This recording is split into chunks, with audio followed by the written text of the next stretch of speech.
tilmaamaa jira haddaad isku aragtid aad khatar ku sugantahay qafladii waa soo socotaay is ilaali maxaa ka mid ah qaflada calaamaadka lagu yaqaano waxaa ka mid ah attakaasul can iطaacaat haddaad aragto qofkoo ka caaja haddaad naftaada aragto iyadoo markaa cibaadada iyo daacada la soo qaadana ay caajis iyo wahsi iyo hamaansi bilaabayso marka sheekada iyo hadaltirada iyo tirorogta la wadana aad nashiid iyo qof firfircoonoo soo jeedo aaraa badan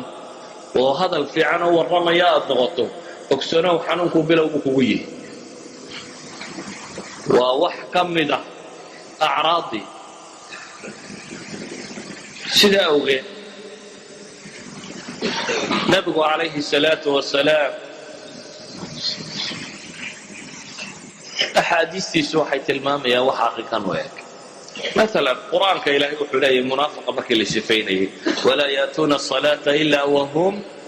كسالى ولا ينفقون إلا وهم كارهون وإذا قاموا إلى الصلاة قاموا كسالى يراؤون الناس ولا يذكرون الله إلا قليلا إلهي وحط الماما سبحانه وتعالى الصفة منافق لماذا قلبي يدكته قرن ما يسيطلقوا قفكم منافق بما مؤمن بوحى قلبي يسكجره لكن منافق لماذا مركي قلبي يدكته أعراض سمت مسك حمضة كم مقارن ساعة فوق قياس ساعة رأي زكريا حق أسوسي جنجرة وحويا بين هيني لا يأتون الصلاة إلا وهم كسال صلاة ما يمدني وعاجسة وكل بتهيم ويان هل كي النبي محمد عليه الصلاة والسلام صلاة أيوة هيد مركي نبت قفصة ماشوا معي صدقة أرحنا بها يا بلال لها استعينوا بالصبر والصلاة إلهي القرآن كقلت المامي إذن هذا دركته adigoo jumca iyo jamaacaadka jarjaraya waa mushkilad waa calaamo ka mid ah calaamaadkaasi sadaradeed buu nabigu wuxuu leeyahay calayhi salaatu wasalaam xadiidka muslim ku yaala duul ka tageen oo ka tageen yacni jumca ka tegistooda joojiyeen amase ilaahay subxaanahu wa tacaala la yakhtimanna allahu calaa quluubihim ilaahay baa qalbigooda dhababi doona kadibna waxay ka mid noqon doonaan buu nabigu yidhi kuwa qaafiliinta ah haddaad jimcaha ay ku dhaafdhaafo aad u jarto waxaad ku biiraysaa ahlu khaflaha haddaad aragto duul salaaddii jimco oo la aqimay amase la adimayo dukaanka weli sii iibiibinayo wada ogsoonow khafladii baa ku haleeshay calaamaadka khaflada lagu garto waxaa ka mid ah ay culammadu yidhahdeen alistihaana bilmacaasi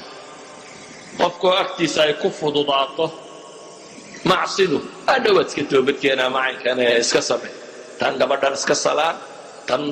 la sii hadal waxaan samee halkan ka bax waxoogaaga ribada iminka doorka kan ka dambaad ka toobadkeenaya iska wad hada ma jiraa dunuubtii waaweynayd iyo macaasidii qofka la fududaada bini aadamkana ilaahay wuxuu ballan qaaday in la itixaami doono waxyaabaha calaamaadka ah waxaa ka mid ah qofka oo wakhtigiisu uu lumo biduuni faa'ida raasamaalka ugu weyne qofka bini aadamkii haystaa waa wakhtiga waayo cimriga la sheegaya waa imisa 60 baan jiray 50 baan jiray 70 baan jiray waxaad sheegaysaa waa saacadaha kan jaaniska aad nolosha ku haysataa waa saacadaha kan waa raasamaalka xaqiiqiga waa raasamaal saacad waliba markay tagto waxa kaloo dhan waa la soo celin karaa isaga lama soo celiyo saacaddii ku dhaaftay intaad ma soo laabayso wixii ugu weynaaye qofka bini aadamku uu haystay saxaabada waxaa la yidhahdaa waxay caan ku ahaayeen wakhtigooday kaga shaxiixsanaayeen dirhamka iyo diinaarka innagu yacni lacagtaynu bukhala ku nahy waktiga laakiin waad ogosha inaad iska sheekayso boodboodo waxa ka iska wado ama wax soo bix haddii lagu yidhaahdo aad bad gacanta u xijiraysa iyagoo xooluhu qiimaha weyn may samayna waktiga axad saalixiin baa waxa la yidhi mid baa wuxuu yidhi waxoogaa baan rabaa inaan kula sheekaystee sheekhi iyarasu wuxuu ku yidhi ordoo cadceedda jooji yani cadceeddu way igu socotaa time baa igu socda buu leeyahy dardasho war uma hayo weeyaan waktaa soconaya haddaad aragto qofka oo wakhtigiisu uu cidlo kaga lumayo waa xanuunka kan baahaya qofka oo aanay la weynayn waxyaabihii uu ilaahay ugu dhowaan lahaa subxaana wa tacaala qofka oo aan qur-aanku raadaynaynin iyo cibaadaadka kani waxaasoo dhamme ikhwatii fi lcaqiida